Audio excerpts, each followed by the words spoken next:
Hi, I bought this Commodore 64 motherboard off eBay, dead, but I managed to fix it. And of course I needed a case for it. And that's where I got a bit carried away. Check it out.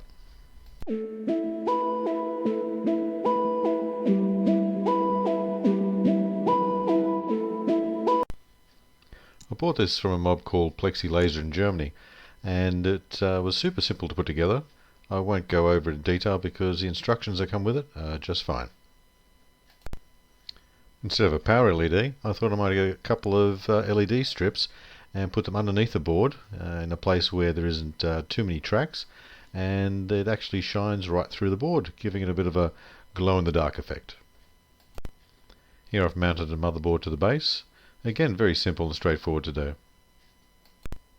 Here I attach the keyboard. I've got a Commodore 64C keyboard, as you can see with the white keys. But rather than the boring black plastic, I've got a bit of chrome vinyl wrap to make it look a little bit more interesting and cover up all the screw holes.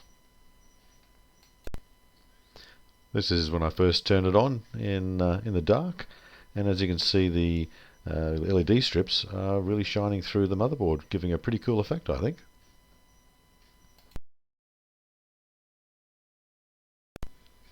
And here it is, up and running. I think I might make this my daily driver now. It's playing the game I developed. I've got some other videos on this channel about how I've developed the game. I hope you found this interesting. Please like and subscribe, comment below, and all that. Thanks for your time.